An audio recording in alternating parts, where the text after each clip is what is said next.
नमस्कार साथियों, आप देख रहे हैं बिहार समाचार। बिहार समाचार आपके लिए लाता है बिहार की 30 बड़ी और ताजा खबरें। आइए जानते बिहार की दिन भर की ताजा और बड़ी खबरें। आज की पहली खबर, बिहार के 1 करोड़ 12 लाख लोगों के खाते में कल आएंगे 1100 रुपए। नीतीश सरकार रविवार 10 अगस्त को बिहार के 1 करोड़ 12 लाख लोगों के बैंक खाते में 1100 रुपए ट्रांसफर करेगी। यह सामाजिक सुरक्षा पेंशन योजना के तहत बढ़ी हुई राशि की दूसरी किस्त के रूप में दी जाएगी। बिहार सरकार रविवार 10 अगस्त को सामाजिक सुरक्षा पेंशन योजना के तहत 1 करोड़ 12 लाख लाभार्थियों के बैंक खातों में 1100 रुपए ट्रांसफर करेगी। यह बढ़ी हुई पेंशन राशि की दूसरी किस्त होगी, जिसके तहत कुल लगभग 1247.34 करोड़ रुपए डीबीटी के माध्यम से जारी किए जाएंगे। रक्षाबंधन पर मुख्यमंत्री नीतीश कुमार ने महिलाओं को दी सौगात। रक्षाबंधन के दिन महिलाओं के लिए बिहार सरकार ने खास तोहफा दिया है। दरअसल 9 अगस्त को रक्षाबंधन है और उस दिन पूरे बिहार में महिलाएं अपने भाइयों को राखी बंधने के लिए घर से बाहर निकलेंगी। इसको देखते हुए बिहार सरकार ने महिलाओं के लिए 2 दिनों के लिए बस का किराया फ्री कर दिया है। रक्षाबंधन के दिन महिलाएं बिना किराया दिए यात्रा कर सकेंगी। यह सुविधा उन्हें अपने भाइयों को राखी बांधने के लिए मायके जाने आने में मदद मिलेगी।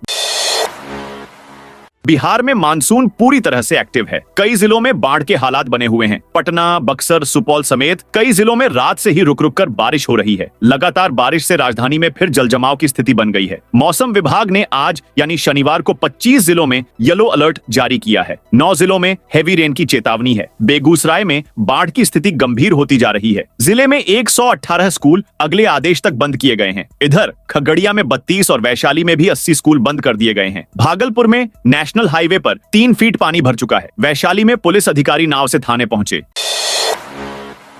राखी पर मुख्यमंत्री नीतीश ने भाई बहनों को दी बधाई। भाई बहन के अटूट प्यार का प्रतीक रक्षाबंधन पूरे देश में हर्षोल्लास से मनाया जा रहा है। इस दिन बहनें अपने भाइयों की कलाई पर राखी बांधकर उनके लंबे जीवन और सुख समृद्धि की कामना करती हैं। बिहार के मुख्यमंत्री नीतीश कुमार ने जहां राज्यवासियों को रक्षाबंधन की बधाई दी, वहीं नेता प्रतिपक्ष तेजस्वी यादव ने इस खास मौके पर सोशल मीडिया प्लेटफॉर्म एक्स के माध्यम से बिहार की बहनों के नाम एक लंबा संदेश साझा किया। तेजस्वी यादव ने सभी बहनों को रक्षाबंधन की हार्दिक शुभकामनाएं देते हुए ईश्वर से उनके सुख, शांति, समृद्धि और प्रगति की प्रार्थना की। उन्होंने खुद को बिहार की हर बहन का भाई बताते हुए कहा कि वह आज इस पावन अवसर पर एक विशेष अनुरोध करने आए हैं। 7 साल बाद राखी पर पंचक और भद्रा का साया नहीं, भाई बहनों का पवित्र त्योहार रक्षाबंधन आज मनाया जा रहा है। राखी पर 7 साल बाद पंचक और भद्रा का साया नहीं रहेगा। पूरे दिन बहनें अपने भाइयों को राखी बांध सकती है। वहीं 29 वर्ष बाद राखी पर शनि मीन सूर्य कर्क राशि में विद्यमान होंगे। समसप्तक योग, आयुष्मान योग, स्थिर, सौभाग्य, बुद्धादित्य और धन योग का शनिवार को सुयोग बन रहा है। सावन मास की पूर्णिमा तिथि आज दोपहर 1:32 तक रहेगा, परंतु उदया तिथि से पूरे दिन रक्षाबंधन का पर्व मनेगा। बिहार के कॉलेजों में जल्द होगी लाइब्रेरियन की नियुक्ति। राज्य के सभी विश्वविद्यालयों और संबद्ध महाविद्यालयों में जल्द ही पुस्तकालय अध्यक्षों की नियुक्ति की जाएगी। राजभवन सचिवालय ने इस संबंध में शिक्षा विभाग को पत्र भेज दिया है। राज्यपाल के प्रधान सचिव रॉबर्ट एल चोगथू ने शुक्रवार को शिक्षा विभाग के सचिव को पत्र भेजकर कहा है कि पाटलिपुत्र विश्वविद्यालय के सीनेट सदस्य अजय कुमार यादव से इस संबंध में प्राप्त पत्र के आधार पर नियमानुसार कार्रवाई की जाए। बिहार में नारियल की खेती को मिलेगा बढ़ावा। सरकार ने चालू वित्तीय वर्ष में राज्य भर में 1 लाख नारियल के पौधे वितरित करने का लक्ष्य रखा है। यह पहल नारियल की खेती को बढ़ावा देने के लिए होगी। उद्यान निदेशक अभिषेक कुमार ने शुक्रवार को यह जानकारी दी। नारियल विकास बोर्ड के क्षेत्रीय कार्यालय निदेशक राजीव भूषण प्रसाद ने आश्वासन दिया कि सभी जिलों में समय पर पौधे उपलब्ध करा दिए जाएंगे। अभिषेक वे मीठापुर स्थित कृषि भवन में नारियल विकास बोर्ड क्षेत्रीय कार्यालय पटना द्वारा उद्यान निदेशालय के सहयोग से आयोजित प्रशिक्षण कार्यक्रम को संबोधित कर रहे थे। कार्यक्रम का उद्देश्य नारियल की खेती की नई तकनीकों का प्रसार, उत्पादन में वृद्धि और किसानों को उच्च गुणवत्ता वाली रोपण सामग्री उपलब्ध कराना था। हार में दोगुना हुआ रसोइयों का मानदेय राशि इस महीने से खाते में बढ़कर आएगी सैलरी। बिहार में मध्याह्न भोजन योजना पीएम पोषण के अंतर्गत कार्यरत 2,43,227 रसोइयों का मानदेय बढ़ाया गया है। अब उन्हें प्रति माह 3,300 रुपए मिलेंगे, जो पहले 1,650 रुपए था। शिक्षा विभाग ने इस संबंध में संकल्प जारी कर दिया है। यह वृद्धि 1 अगस्त से लागू होगी और राशि सीधे उनके बैंक खातों में भेजी जाएगी। नालंदा में रक्षाबंधन पर बहनों को तोहफा। रक्षाबंधन के पावन अवसर पर नालंदा जिले की महिलाओं और छात्राओं के लिए अच्छी खबर है। बिहार सरकार ने विशेष उपहार की घोषणा की है। 2 दिनों तक सभी सरकारी बसों में महिलाएं निःशुल्क यात्रा कर सकेंगी। यह पहल भाई बहन के पवित्र रिश्ते को मजबूत बनाने की दिशा में एक सराहनीय कदम है। बिहार राज्य पथ परिवहन निगम के पटना डिपो प्रबंधक अरविंद कुमार सिंह ने बताया कि रक्षाबंधन के पावन अवसर पर हमने बहनों के लिए यह विशेष उपहार तैयार किया है। 2 दिनों तक उन्हें सरकारी बसों में यात्रा के लिए कोई किराया नहीं देना होगा। सरकारी स्कूलों में अनुकंपा पर 5,000 कर्मियों की नियुक्ति होगी। सरकारी माध्यमिक और उच्च माध्यमिक विद्यालयों में अनुकंपा के आधार पर नियुक्ति होगी। 14 अगस्त को लगभग 5,000 लिपिक और परिचारी को नियुक्त पत्र दिया जाएगा। इसके लिए शिक्षा विभाग ने सभी जिलाधिकारी और जिला शिक्षा पदाधिकारी को निर्देश दिया है। ये अनुकंपा के तहत आवेदन करने वाले अभ्यर्थियों की जांच कर रहे हैं। नियुक्ति के लिए अंतिम लिस्ट 13 अगस्त तक तैयार हो जाएगी। इसकी सूचना अभ्यर्थियों को मैसेज से दी जा रही है ताकि वे 14 अगस्त को निर्धारित स्थान पर पहुंचकर नियुक्ति पत्र ले सकें। 3 घंटे से राखी बंधवा रहे खान सर अब भी लाइन देश भर में रक्षाबंधन मनाया जा रहा है। पटना के श्री कृष्ण मेमोरियल हॉल में खान सर को राखी बांधने के लिए 5,000 से ज्यादा छात्राएं पहुंची हैं। एक दिव्यांग छात्रा ने मंच पर खान सर को राखी बांधी। उसने उन्हें गीत भी सुनाया। इसे समझो ना, रेशम का तार भैया। खान सर ने छात्राओं के लिए पानी पूरी से लेकर पिज्जा तक का इंतजाम किया है। 156 तरह के व्यंजनों की व्यवस्था की गई है। 500 पीस पिज्जा और 20,000 पीस पानी पूरी मंगवाई गई है। खान सर को राखी बांधने के लिए छात्राएं बेकाबू हो गईं। सैकड़ों की संख्या में लड़कियां मंच पर चढ़ गईं। कार्यक्रम को बीच में रोकना पड़ा। 10 से 15 मिनट के बाद कार्यक्रम फिर शुरू हुआ। गयाजी में होमगार्ड भर्ती के लिए मेरिट लिस्ट जारी। गयाजी में होमगार्ड के 909 रिक्त पदों के लिए मेरिट लिस्ट जारी कर दी गई है, जिसे जिला प्रशासन की वेबसाइट पर देखा जा सकता है। जारी लिस्ट में कुल पदों की संख्या से 1.5 गुना यानी करीब 1,363 अभ्यर्थियों का नाम है। अनंत सिंह के साथ मुकेश की दुश्मनी दोस्ती में बदली। मोकामा के पूर्व विधायक अनंत सिंह और पंडारक के मुकेश सिंह ने 15 साल की दुश्मनी के बाद एक दूसरे को गले लगाया है। अनंत सिंह के मोकामा गोलीकांड में जेल से छूटने के बाद बाहापर तक रोड शो हुआ। इस दौरान पंडारक में मुकेश सिंह ने उनका फूल मालाओं से स्वागत किया। मुकेश सिंह कुख्यात भोला सिंह के भाई हैं। मुकेश की पत्नी पंडारक पश्चिमी पंचायत की मुखिया हैं। भोला सिंह पर कई आपराधिक मामले दर्ज हैं और वह फिलहाल फरार है। भोला सिंह सीआरपीएफ के जवान रह चुके हैं और 1994 बैच के एक आईपीएस के लिए भी काम कर चुके हैं। पटना में जमीन फ्लैट खरीदने वालों के लिए चेतावनी। बिहार रेरा ने जमीन फ्लैट खरीदारों को आगाह किया है कि कई जगहों पर बिना रेरा रजिस्ट्रेशन के प्लॉटेड डेवलपमेंट प्रोजेक्ट को बढ़ावा देकर आम लोगों के साथ धोखाधड़ी की जा रही है। ऐसे प्रमोटरों से सतर्क रहने की जरूरत है। बिहार रेरा लगातार इनके खिलाफ कार्रवाई कर रहा है। हाल ही में सारण की ऐसी 14 परियोजनाओं को चिन्हित कर कार्रवाई की गई है। साथ ही इन प्लॉटों के रजिस्ट्रेशन और म्यूटेशन पर भी रोक लगा दी गई है। 125 यूनिट मुफ्त बिजली योजना की दी जानकारी। थाना क्षेत्र में शुक्रवार को बिजली विभाग द्वारा उपभोक्ताओं को जागरूक करने के उद्देश्य से विशेष अभियान चलाया गया। इस दौरान विभाग के कर्मी गांव-गांव जाकर उपभोक्ताओं के दरवाजे पर पहुंचे और 125 यूनिट मुफ्त बिजली योजना से संबंधित जानकारी देते हुए पोस्टर एवं हैंडबिल वितरित किए। बिजली विभाग के कर्मी अशोक सिंह ने बताया कि आगामी 12 अगस्त को माननीय मुख्यमंत्री सुबह 11 बजे लाइव टेलीकास्ट के माध्यम से प्रदेशवासियों को संबोधित करेंगे। इस संबोधन में मुख्यमंत्री 125 यूनिट मुफ्त बिजली योजना की विस्तृत जानकारी देंगे। जमीन मालिकों के लिए राहत सरकार ने दूर कर दी। 4 सबसे बड़ी टेंशन। बिहार में भूमि संबंधी कार्यों को सरल और पारदर्शी बनाने के उद्देश्य से राजस्व महाअभियान की शुरुआत हो चुकी है। इसी क्रम में भागलपुर जिले के अभियान प्रभारी पटना से आए वरिष्ठ अधिकारी आशुतोष कुमार ने शुक्रवार को सबौर अंचल में कर्मचारियों को अभियान की रूपरेखा से अवगत कराया। इस अवसर पर सीओ सौरभ कुमार ने कार्य के दौरान आने वाली कठिनाइयों को रखा, जिस पर जिला प्रभारी ने समाधान भी सुझाया। जिला प्रभारी ने कर्मचारियों से कहा कि सरकार को आप पर पूर्ण भरोसा है और आपके परिश्रम के परिणाम ही जनता तक जाएंगे। छोटी छोटी त्रुटियों के निवारण के लिए लोग अंचल कार्यालय से लेकर पटना मुख्यालय तक चक्कर काटते हैं। इसे खत्म करने के लिए यह विशेष महाअभियान चलाया जा रहा है। सहरसा में 5 दिन तेज हवाओं, 7 बारिश का अलर्ट। भारत मौसम विज्ञान विभाग के अनुसार सहरसा में 9 से 12 अगस्त के बीच तेज सतही हवाओं के साथ हल्की से मध्यम बारिश होगी। इस दौरान गरज चमक और आंधी तूफान की भी संभावना है। अधिकतम तापमान 34 डिग्री सेल्सियस और न्यूनतम 26 डिग्री सेल्सियस के आसपास रहेगा। सुबह की आर्द्रता 90% और दोपहर में 45% रहने का अनुमान है। हवा की गति 15 किलोमीटर प्रति घंटा तक पश्चिमी से उत्तर पश्चिमी दिशा में रहेगी। एशिया रग्बी चैंपियनशिप में आज 24 मुकाबले होंगे। बिहार में पहली बार एशिया रग्बी अंडर 27 चैंपियनशिप 2025 का आयोजन किया जा रहा है। राजगीर में आयोजित इस प्रतियोगिता में कुल 9 देश की 16 टीमें भाग ले रही हैं, जिसमें भारत के अलावा चीन, हांगकांग, संयुक्त अरब अमीरात, कजाकिस्तान, उज्बेकिस्तान, श्रीलंका, मलेशिया और नेपाल शामिल है। कुल 16 टीमों के 192 खिलाड़ी, 32 कोच और 50 तकनीकी अधिकारी इसमें शामिल हैं।